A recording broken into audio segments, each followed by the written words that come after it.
Donc à la présidence de l'Assemblée nationale du Mali, Moussa Timbine passe donc haut la main, précise le journal Le Reporter dans sa livraison de ce matin qui nous apprend donc que Moussa Timbine passe donc haut la main puisque c'est désormais lui donc le nouveau président de l'Assemblée nationale donc du côté du Mali. Le reporter qui est d'ailleurs en ce matin nous apprend donc que Moussa Timbine passe haut la main cette élection-là et donc désormais va donc prendre donc la tête du perchoir du côté donc du Mali. Le pays qui est d'ailleurs disponible ce matin semble avoir arraché donc quelques propos donc de l'honorable Moussa Timbine après donc sa brillante élection à la présidence de l'Assemblée nationale du Mali. Puis donc je ferai tout pour être à la hauteur des attentes de ces nombreux Maliens là donc déclaré ces derniers à l'issue donc de cette élection tenue donc hier. Alors Monoko Toali s'est fait donc l'Assemblée nationale du Mali a désormais son nouveau président, l'honorable Moussa Timbine, tel qu'annonce la presse locale pour un mandat je dirais, de 5 ans. Mais puisque vous semblez le dire tout à l'heure dans vos propos liminaires, d'une véritable série de combats ayant d'ailleurs émaillé cette élection à la présidence donc, de l'Assemblée nationale, dites-nous comment est-il finalement arrivé à ce niveau, Monoko Toali? Oui, Fabrice, c'est vraiment une série, je vous parle d'une série de combats. Je vous parle d'une série de combats et je pèse mes mots.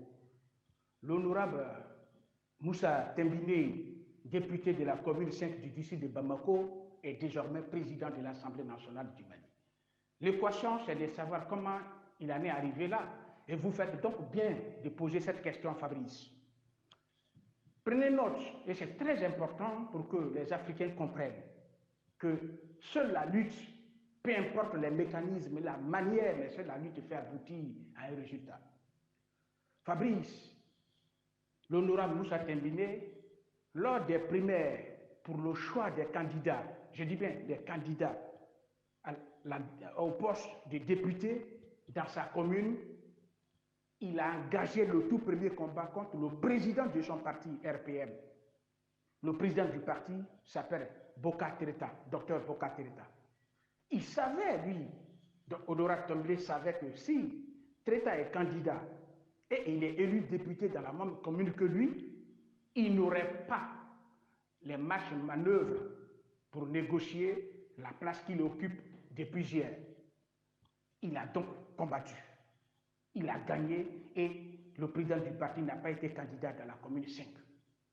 L'auteur du président du parti, à ce niveau précis, c'est qu'il n'a pas de militants, il n'est pas trop implanté, alors que Moussa Tembine, il a des gens, c'est un homme qui est vraiment, il est populaire, il draine des fours derrière lui, il a des hommes, il a des jeunes. Il gagne le premier combat. Voici le tout premier combat.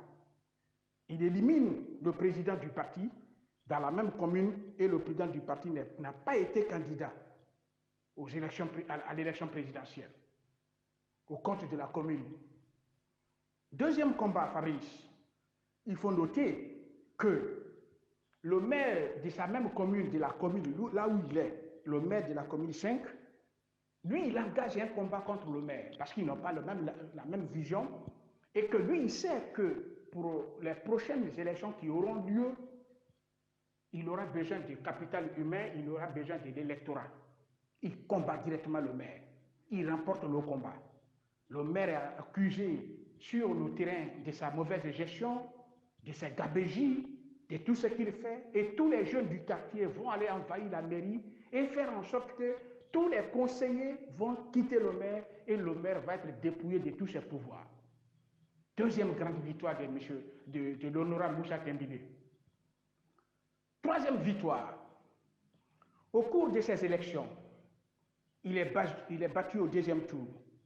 Il se lève et dit non, sa victoire lui a été volée. Il va donc directement aller se plaindre à la Cour constitutionnelle. Il mène le combat. Fabrice, le jour de l'annonce des résultats définitifs par la Cour constitutionnelle, l'honorable Moussa Tembine est déclaré député élu de commune 5. Troisième victoire. Quatrième victoire. Pour être candidat au poste du président de l'Assemblée nationale, le parti qui est son parti réunit tous ses candidats. Ils étaient au nombre de 6. On leur demande, sous la tutelle du président du parti, de se retrouver et de faire de vote interne pour y dégager le candidat qui va représenter le parti. Au cours de ce vote, il ressort le nom de Mamadou Diarachouba et de Maître Baber Gano. L'honorable Moussa Tembine claque la porte. Il dit qu'il n'est pas d'accord, puisqu'il n'est pas choisi. Alors il décide d'être seul candidat. Parce qu'il est député, il n'a pas besoin de l'aval de son parti pour être candidat. Fabrice, il est donc allé directement voir le président de la République, de demander son soutien, parce que lui veut être candidat, sans l'aval du parti. La même nuit, Fabrice, le président de la République, à moins de 24 heures, lui donne son aval et il est le candidat choisi avant-hier. C'est-à-dire, la nuit du 10, il devient le candidat du président de la République. Contre le choix de tout le parti. Le parti n'a pas d'autre choix, par conséquent, que d'adhérer au choix du président de la République. Celui qui était donc choisi par le parti, M. Diarachouba, lui, il dit qu'il mettait sa position, Fabrice. Et Diarachouba est resté dans sa logique.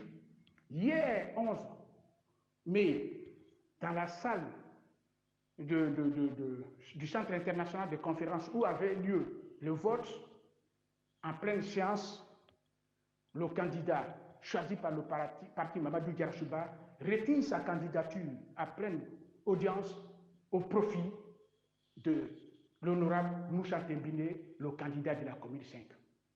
Il est donc resté face au député, l'ex-premier ministre du député de Yerema, parti Yerema, qui est l'ex-premier ministre Moussa Mara. Et Moussa Mara va être écrasé parce que l'honorable Moussa Tembine sera élu à 144 voix. Voilà. Contre les 2, 3, 4 qui restent, puisque l'Assemblée nationale du Mali est composée de environ 147 députés.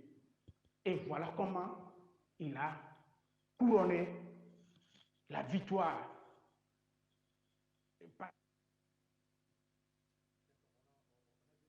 Alors peut-être d'aller vous trouver pour sortir définitivement autour de ce fait d'actualité. Albert Antola ici, il évoque là une réalité que traversent aujourd'hui les partis au pouvoir lors de ces consultations locales. Généralement, on a plus ou moins l'impression que le sommet dicte tout et la base n'a quasiment rien à faire. Pour le cas de Moussa Timbélé, on l'a bien suivi, le président de la République a donné son quitus, même si le parti en lui-même n'avait pas donné son quitus pour qu'il soit véritablement porté à la tête du perchoir malien.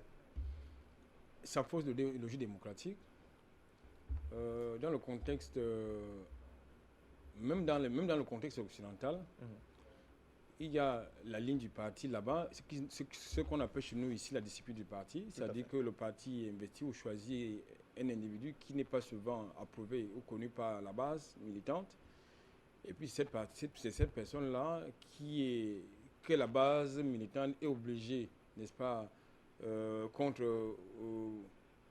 malgré elle, autant pour moi, de pouvoir élire entre guillemets.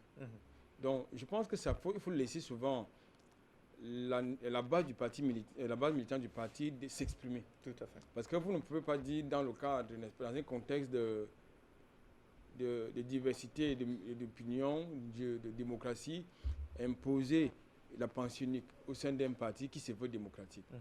Et très souvent, ça déteint au niveau de l'enthousiasme ou de l'engagement des militants parce que très souvent, leur choix n'est pas respecté par le sommet du parti. Et nous avons connu ça dans le contexte camerounais. Nous avons connu cette situation lors des élections des maires et des maires des villes. C'est-à-dire, il y avait un parti qui était soutenu par des lobbies au sommet du parti et qui était imposé à la base. Et lorsque la base avait le courage de s'y opposer, on brandissait, n'est-ce pas, la démission et ou la discipline du parti. Donc, je crois que c'est tout à fait incorrect. Mais ce qui est intéressant, en tout cas, c'est que non seulement il faut le féliciter, ce nouveau président du perchoir malien, notamment la Chambre du Parlement malien, il a pris l'engagement, n'est-ce pas, d'être à la hauteur des attentes. Mais nous avons été habitués dans le contexte africain de voir les députés faire ami avec le gouvernement. Or, il me semble que justement le rôle du député, c'est de contrôler l'action du D'être un gouvernement. contrepoids face à... De contrôler l'action du gouvernement. Tout à fait. Et d'être, n'est-ce pas, les relais entre le gouvernement et les populations qui les ont élus. Mais très souvent, c'est tout le contraire. Vous ne savez même pas ce qu'ils font de l'argent des micro-projets qui leur a alloué. Il y en a qui ne rendent même pas compte aux populations qui leur ont accordé leur confiance. Et d'autre part, très souvent, c'est plutôt le gouvernement qui envoie des projets de texte et non l'inverse. Donc, vous vous demandez si ces gens-là savent pourquoi est-ce qu'ils ont été élus. Il y en a qui ne savent même pas pourquoi ils ont été élus. Donc, je crois que ça aussi, c'est de la responsabilité des populations parce que vous devez élire quelqu'un qui doit véritablement vous représenter vos intérêts, vous représenter et surtout défendre vos intérêts. D'accord. Merci à vous. Monoko sortira par là en quelques mots. Quelle analyse faites-vous donc de ce feuilleton politique que vous avez forcément vécu dans votre pays? L'analyse qui en découlerait, certainement, on va les prendre sur quelques exemples rapidement. La première des réflexions, c'est de dire que l'honorable Moussa Tembine a mené le parcours de combattant, le parcours de titan. Il a lutté, il s'est battu, le véritable donc révolutionnaire pour gagner ce qu'il avait dans la tête, la présidence de l'Assemblée nationale du Mali. Ça, c'est un premier point. Deuxième point, c'est de savoir si effectivement, au niveau du parti, il y a encore cette logique de à qui faire confiance. Est-ce que c'est le président de la République qui décide ou est-ce que c'est le président du parti qui décide au niveau du parti, c'est-à-dire les problèmes qui concernent le parti, qui décide? Est-ce le président de la République? Est-ce le président du parti? Donc déjà, ça met en conflit ces deux personnalités-là, c'est-à-dire le président de la République et le président du parti. L'autre aspect qui va être aussi intégré dans ces conséquences-là, dans cette analyse, c'est est-ce que les gens seront toujours motivés? Voilà. Est-ce qu'ils seront motivés, étant entendu que M. Diarachuba était candidat, il a été éliminé, Gaber Diallo, tous ceux qui l'ont été là, et le parti avait choisi ces gens-là ne sont plus aujourd'hui sur la même longueur d'onde.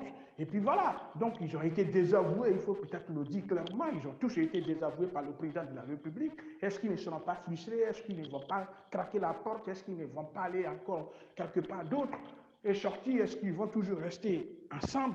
Est-ce que le président actuel qui a été élu par son combat, c'est le président de l'Assemblée nationale, est-ce qu'il sera aussi soutenu dans cette logique-là?